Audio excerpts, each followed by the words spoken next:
All right, this is the doorway too. Hanging out with Seth from the Freaks. How you doing, my friend? Doing great, man. Doing great. Good to see you. Good, good, good. So why don't you tell us a little bit about what you do in the band, so we can kind of know what you do while we talk with you. Yeah, sure. Yeah, I'm a singer guitar player of the Freaks, and I kind of act as a primary songwriter. That's how it goes, you know. But Cool. that's what happens to any guitar player. They try to overtake everything, right? Oh yeah, we write everything, right? That's the way it hmm is. Yeah. No, cool. So why don't you tell me a little bit about how the Freaks came to be? You got a few records out before this one, so why don't you talk about it? Sure. Yeah. So actually, the Freaks has just been kind of like a project that's been bumping around for almost 10 years now, but like it finally manifested into something worthwhile around 2018, 2019. That's when we kind of found our vision, our groove. I found the right people at the right time, and I think ever since we've been kind of pushing ourselves to be a little more extreme, a little more different, explore our influences. Cool, cool. So I've listened to Poachers and No God so far. So those are the two Cool, records that like kind of really drove me to want to do this interview. So cool. uh cool. So I kind of want to talk about the new album, and this is not a slag on you at all, but why the hell under 30-minute record? Like you make me listen to your record 3 and 4 times, man. It's like it's crazy. uh, well, I guess we did release two singles leading up prior to the release of this record. They're just standalones. Those are on our Bandcamp too if you want it. Yeah, But like I also always grew up listening to like early Sabbath records, and like they're just quick and dirty and ready to go. Like how long was Sabbath? The Black Sabbath, or how long was Masters of Reality? Like they're not that long of records, honestly, right. I like to Yeah. like think about like punk is like you get out and you leave a statement and you want them listening for more, I guess. Well, you got me doing that because you got me listening to the record multiple times. So there's your win. Um, Thanks, man. yeah, Appreciate cool, it. cool. Yeah, no, no, absolutely. So as I listen to the two records more and more, there's kind of certain bands that I hear that are really big influences. Like I'm an old man, I'm 53. So I grew up in the 80s and 90s during like the Ann Rep and the touch and go days and stuff like that. Sure. Yeah. So there's a couple of bands in general that I kind of want to talk about that kind of like I think this is the reason why I want to talk to you because you bring me back to harken back to those days.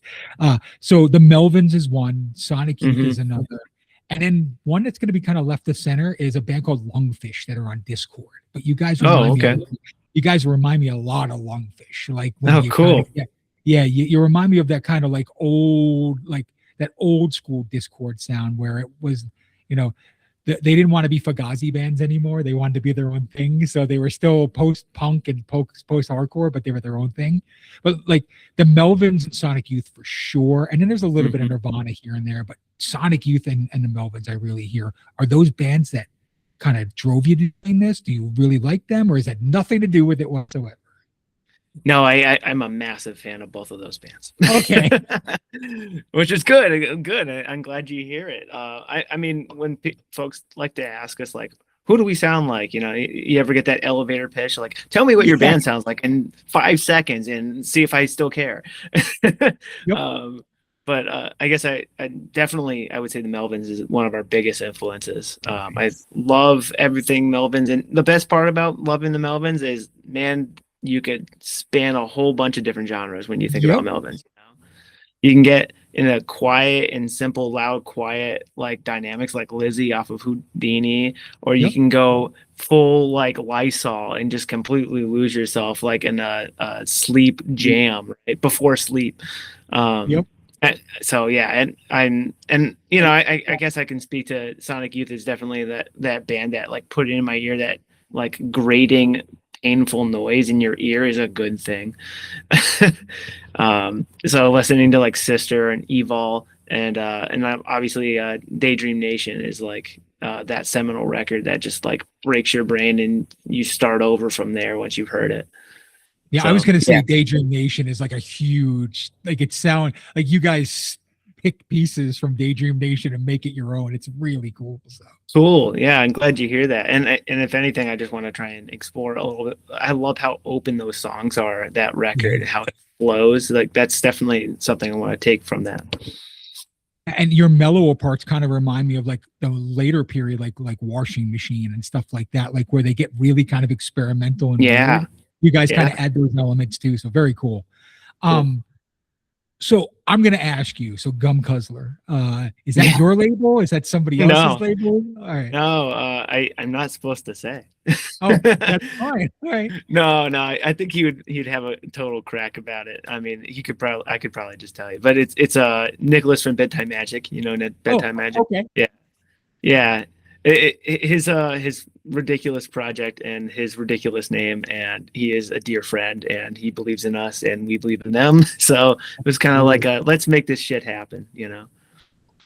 Well, we need to tell him you need a goddamn vinyl record. Okay, that's what we need. Yeah. Right? That's right. Back up the money truck, man. Yeah. Hey, man, just do it limited. Like do 150, 200 copies. It's not that expensive. Like I That's said, fair. but like, yeah, people love vinyl, and like I love the full, like looking at Me real too. artwork and not being like looking at something like 2 inches by 2 inches. Yeah. So Yeah. no, Me too. cool, man. Yeah. How's it going with them so far? Do you feel like everything it seems like you're getting a lot of press, like you're getting a lot of push, so it's kind of nice. Yeah. Yeah, no, I mean, I've been surprised at the outreach. It's been encouraging. You hold on to these songs, and I don't know about you, but like you have these songs written and sometimes recorded like a year in advance, and you're like, please, will anybody fucking care about this when it's finally out? And I guess people do, and that's a good sign. And it also kind of helps like encourage and inform like the next stuff we're writing. Like if folks are getting into this and I don't know, you get playing them live and like people know those songs now. It starts to change how you approach them, which is a lot of fun. Yeah, it's been really encouraging. Cool. So before we start talking about the music and the different records that I've kind of listened to, I want to talk about the album cover for No God. So cool. It reminds, and maybe just because I'm older, it reminds me like the 60s and 70s, like horror cartoons kind of vibe. Like it gives me this kind of like, it gives you like this groovy ghoulies kind of vibe to me. I don't know, like that's fun. Say it. Like, yeah. So could you kind of talk about how you feel the album cover fits with the songs on the record, or is it just something that you did polar opposite? No. I worked pretty extensively with the artist who did all of our artwork, Ellis Roundy from the PAs, killer band, by the way. Can't recommend them enough. But Ellis and I kind of like started brainstorming this idea a while back about like a digital carcass. The idea that you're not allowed to die. So we got like the atypical like 1800s style coffin for that. So you have that kind of tongue-in-cheek ghoulie, and the hands coming out are kind of meant to describe like infinite greed and there's actually like there's actually a superimposed like body hidden in that image too. So it's a little cursed. Very cool. Very cool. So we're going to talk about the records now a bit. So I'm going to start with Poachers first, because I feel like there's a distinct difference between No God and Poachers. And the two vibes that I kind of get is there's kind of more like a rockabilly stoner vibe on Poachers. And then like you definitely go off the rails with No Gods. Like it's a kind of a free for all, do whatever. Are you influenced by like any of the stoner stuff or rockabilly stuff at all? Because like it literally gives me a rockabilly vibe, like That's Reverend cool. Horton Heat. It gives me like this Reverend Horton Heat kind of vibe when I listen to Poacher. So I really haven't listened to much rockabilly, funny enough. Okay. I mean, but I got into like classic rock and like blues structures, right? And stoner stuff. I mean, we love Queens of the Stone Age and Caius, and like obviously I already talked about Melvins. There's your stoner influence there too, right? But yeah, I mean, I think No God was kind of like with Poachers, it was our first record that we did with our now longtime drummer Zach, who kind of came in and like we solidified what we wanted to do and go forward with. And I think Poachers was like our foundational. Okay, this is I think what we're going to start with. No God was like, okay, I think now I know who we are. How weird can we get?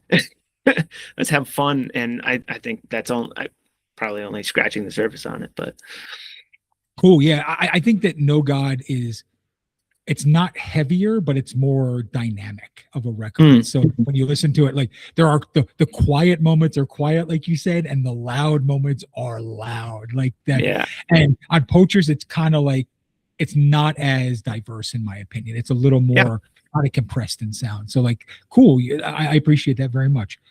So, all right, here's a food for thought question, and I kind of want to before. know how you are. Uh, if somebody came up to you and let's say they have never heard you before, Hmm. all right, and they're gonna say, "Hey, I'm coming to see your band," right? How would you describe the band to them? And I'm not asking about bands, but how would you describe the band to Yeah, them? sure. Yeah.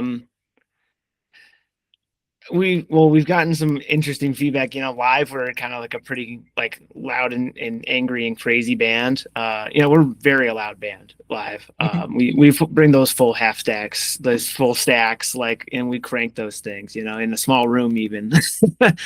So sometimes we've been described as like a rock and roll Slayer, Okay. or like if Motorhead had arrived in the 90s and not the 70s. But Nice. I don't know, like that's just what audience members have told us. I don't really even know. Like I would tell them to, like, we got earplugs. Nice. That's, hey, awesome. That's a good way to start. So I kind of want to talk about the guitars a bit because I got you Sure. here.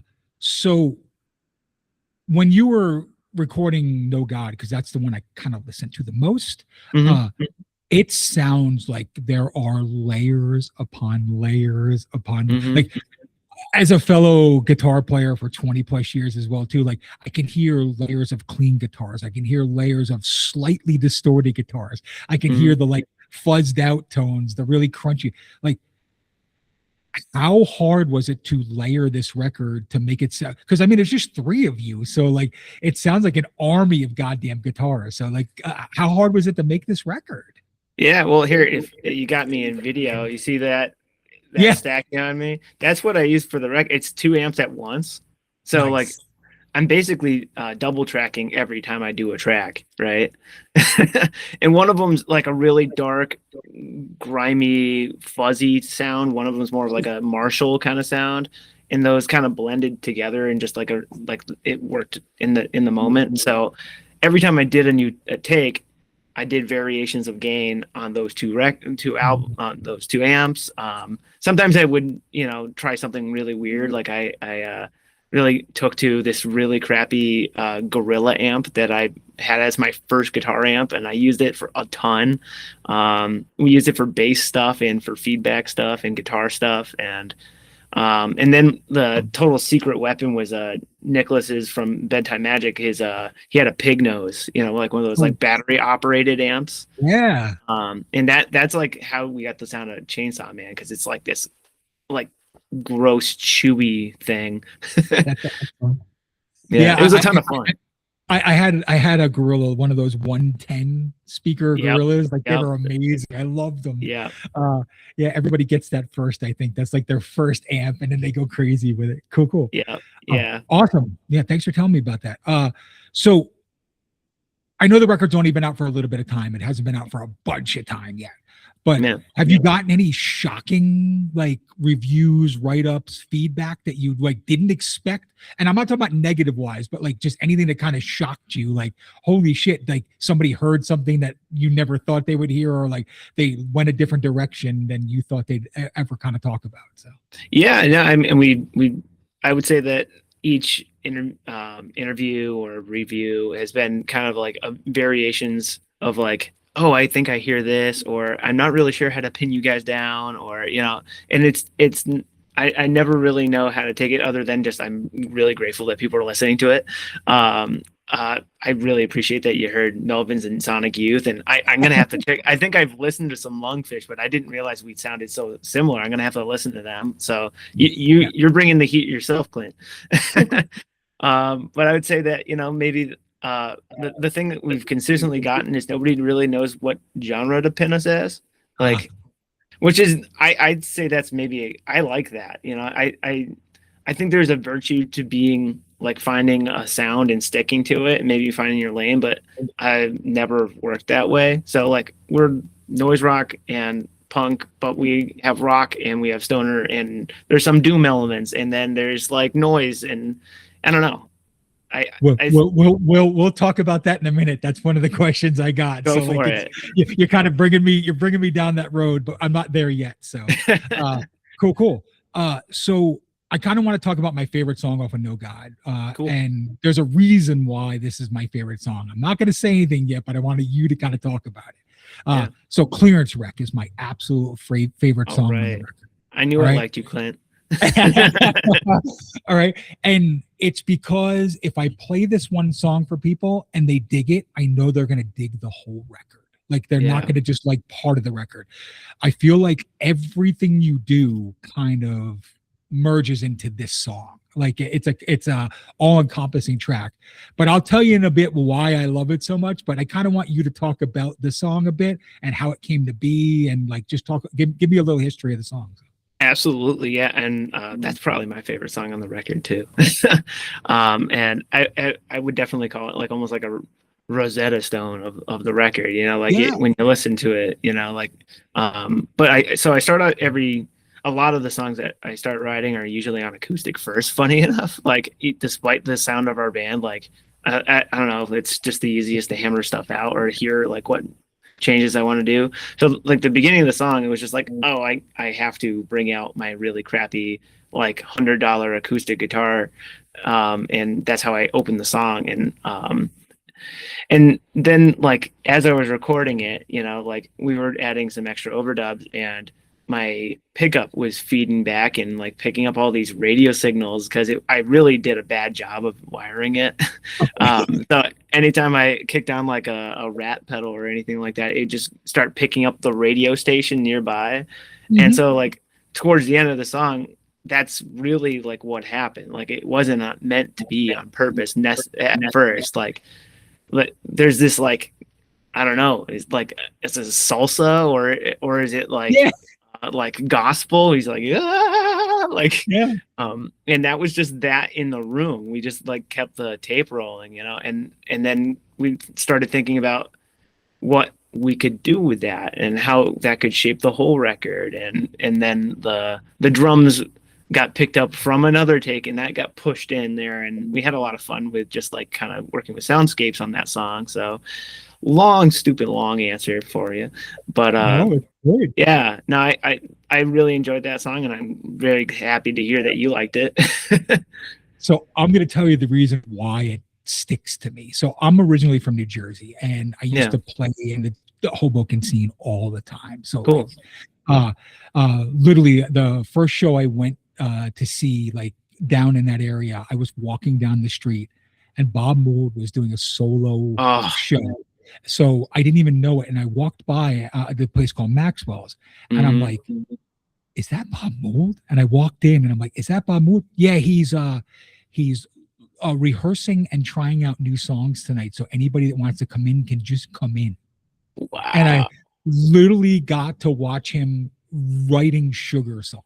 Like he literally was writing Sugar cool. songs. It was amazing. Yeah. But anyway, so I've seen Sonic Youth there and played with Sonic Youth there many times. Wow. And you give me that vibe of like, so right between like Daydream Nation and Goo, like that period, like the beginning of that song gives me that vibe so much. Like it makes me want to like, it always makes me want to go listen to Sonic Youth after that. And it's not only that, but like when I listen to it, I also hear like the Bleach Nirvana influences coming in on that song too.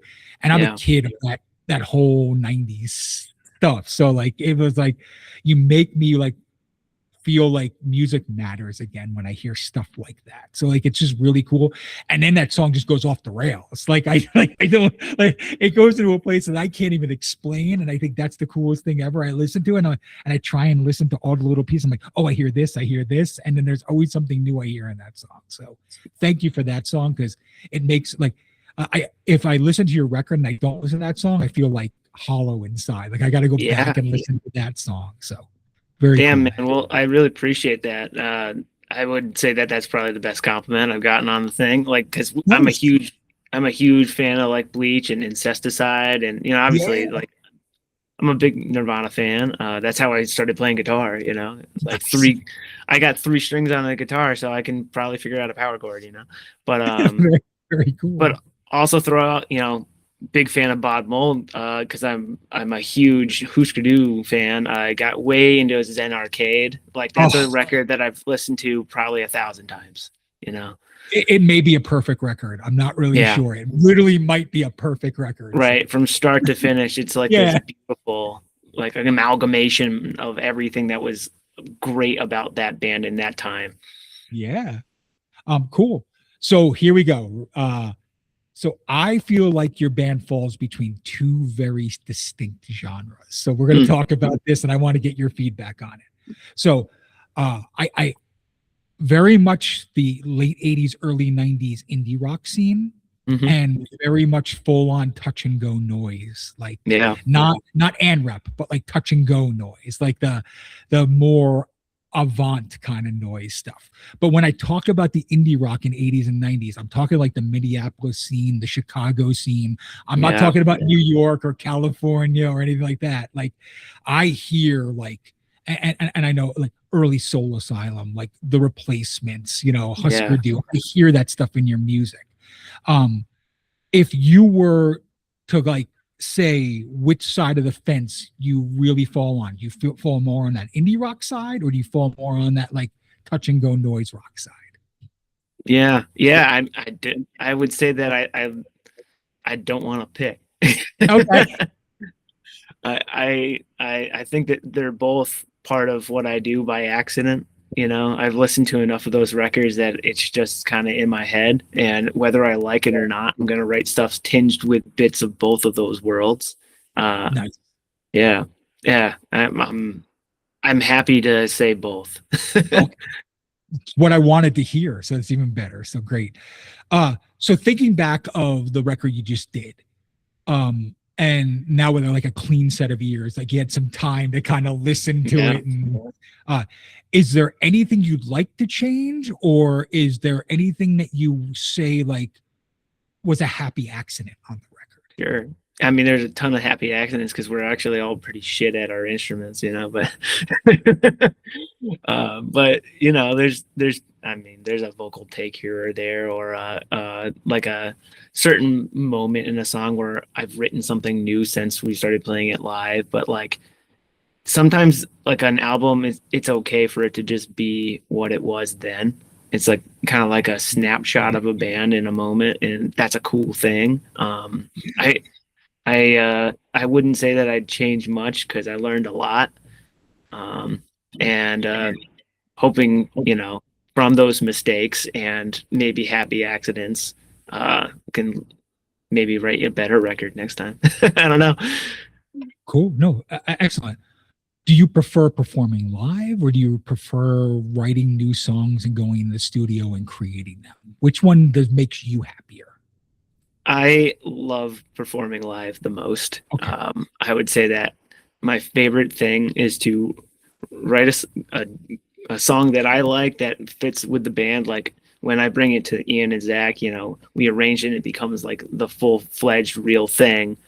Bringing it to a crowd for the first time or the second time or the third time, like, and feeling that pull of the audience if we've got a line that works or a hook or a dynamic shift like that to me is why I do it. And I love recording records. I love writing songs. Like I write songs so I can perform them, so I can record them. But yeah, life's the deal, man. Cool. So, is there a song that when you play live shocked you that the audience like kind of gravitated to? Like you never thought that song would be the song that they gravitated to? Yeah, there's a couple. Off of Poachers, there's a song called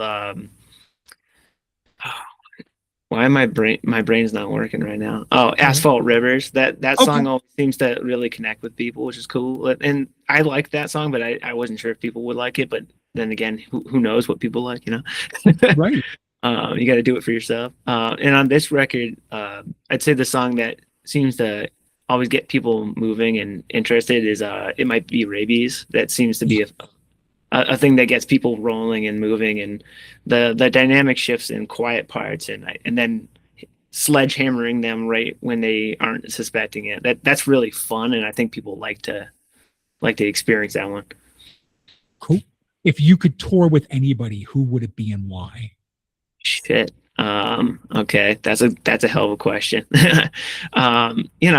They say don't meet your idols, and I think that's mostly right. Um, there's probably great bands out there that could teach me a lot by touring with them, but I'm gonna pick a local band that I like really fucking love. I would say like Bedtime Magic or Miracle Blood. I love those Oh, dudes. Miracle Blood is phenomenal, man. All Yeah, right. we Andrew's actually on this record. He does a couple I vocal know. performances. Yeah, yeah, and like they are such an well-oiled machine. Like I've learned something every time I go see them live, and I always feel like they get the best out of me whenever I see them and play on a bill with them. So like if I toured with them, I feel like it'd be a pretty good fucking gig. I did an interview with them a while back, and it was really cool. And I've stayed in touch with them. So, like, yeah, Cool. yeah, very cool. Um, so at the end of the day, and this is kind of another just thought question.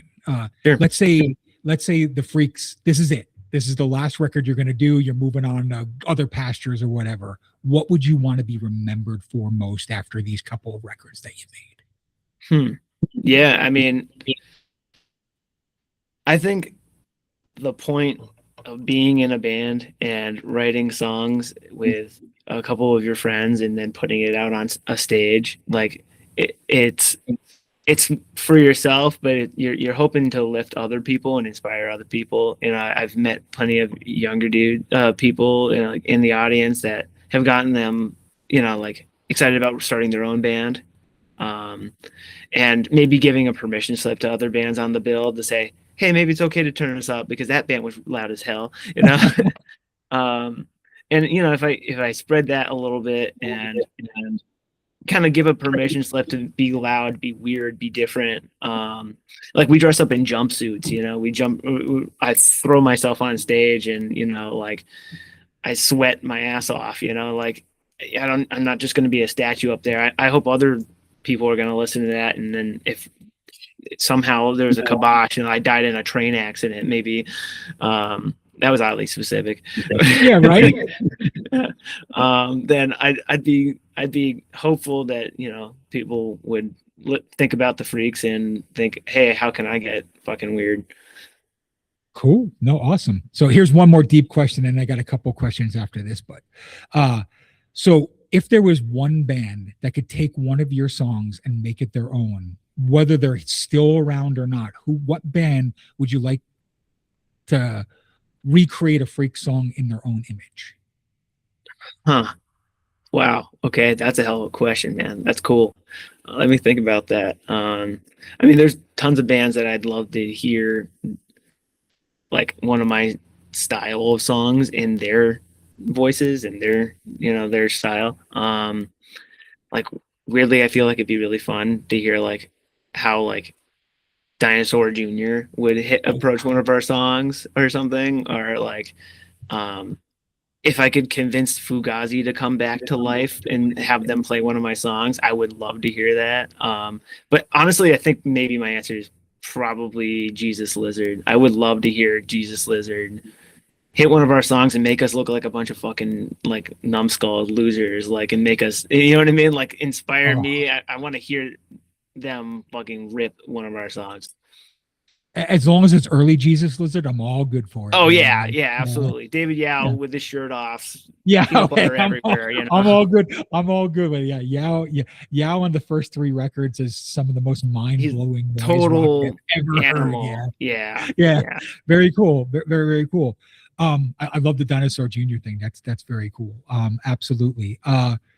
But so what does the future hold for the Freaks? Like, are you going on the road? You're just going to do some shows? Are you working on new music? Like, what's going on with you guys? Oh yeah, I mean, I'm constantly writing new stuff. Probably got about a backlog of like 8 to 10 songs ready to go. But we're finally getting our feet wet. I think I've put the screws to the other dudes to get them on the road. So we're gonna play a bunch of dates around New England and kind of start to pick things up from there. We're obviously from Massachusetts, but we haven't really gotten out to too many stages, not nearly as many as we wanted to. A lot of folks from other folks will come and play with us, but gotta go return the favor now. So this summer is going to be about doing that, and hopefully 2027 will be a lot more like on the road in a van, hating ourselves and eating Cheez-Its. Oh, cool. Are you guys really from Salem? Yeah, we're all from the Salem area. I live in Beverly. We practiced in Salem, and we've just kind of had to call it home. I lived in New England for almost 12 years. That's why I'm asking, because like I lived Sure. in Peabody. I lived in Peabody, Mass for a while. So yeah, which was yeah. Well, no, I think Danvers was Salem. I forget if Peabody was, Yeah, but it was. Yeah. yeah. Cool. Yeah, and then I lived in Rhode Island. I lived in Providence and Federal Hill for like almost 7.5 years. So like I know the area really well. I was gonna kind of ask, like, there's not a huge Salem music scene at all. Like, so outside of you, is there any other bands you'd like to kind of hype up in your area at all, or? Yeah, I mean, there's a ton of bands that practice in Salem. There's a couple great venues that like people from all over come play. Like Kodo has remained like the little sushi place that hardcore and death metal bands play out of. Like I fucking love Kodo, even though they're like you have to wait till like 9:30 for the tables to move. It's that kind of place. But there's something kind of special about how fucked up that is. But I'll shout out one band that I guess you could say they're from Salem, even if they mostly just practice there, but I fucking love them, so I'm going to shout them out. They're called Jiddo, Okay. Jiddo, and they are scummy and weird and awesome, and I think you'd like them. Cool, I'll check them out. Yeah, definitely check out Jiddo. Cool. Do you do any other music outside of this project? Is there anything else you want to talk about outside of the Freaks that you do, or? No, Freaks is my 100%. I dedicate everything. If I wrote it for something else, then it's got to be a Freak song. Gotcha. The dynamics of the band being a three-piece. When I listen to the album, it's kind of cool because the bass and guitar sometimes blend together. Like they almost become like a wall of noise. And then I feel like sometimes the drummer needs to pull you guys like apart by like playing some weird beat or off time beat. When you're playing live, is it just like the record, or is it just absolute fucking chaos? Like I almost feel like you guys would just be and this is in the coolest way possible, like a shit show of noise and chaos and just beauty. So yeah, I'd say that there's like an old adage that Led Zeppelin used, which was loose but tight. And like our drummer Zach is like he's like the only one of us who actually is like legitimately trained and is toured across the world, and he makes us look like a couple of chumps, me and Ian. But Zach kind of creates this like perfect like platform for live for me to just go fucking nuts, and I know he's always got the beat. Me and Ian can like run into each other on stage, and it doesn't matter, he's gonna keep going. Cool. So yeah, that's definitely the intent, is like live it's gonna be another experience. Cool. So I'm gonna end it here and then let you kind of finish it up, but what I'm gonna ask is, what direction are the new Freak songs going in? Is it going to be something very similar to No God, or are we going to get another like diverse change in sound? So yeah, I'd love to know myself. Okay. Like I mean, there are certain songs for sure that like borrow from elements from songs off of No God. Like there's definitely so for Chainsaw Man, I wrote that on like a baritone guitar, and I had bought a baritone guitar for cheap. And wrote Chainsaw Man like probably about a month before that song got recorded.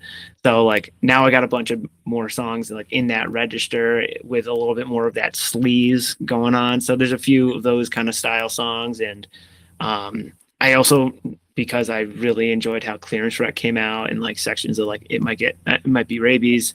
Like Yeah. I've really started to enjoy like more of like this noisy, quiet style Yeah. too. So we'll hopefully see some of that too.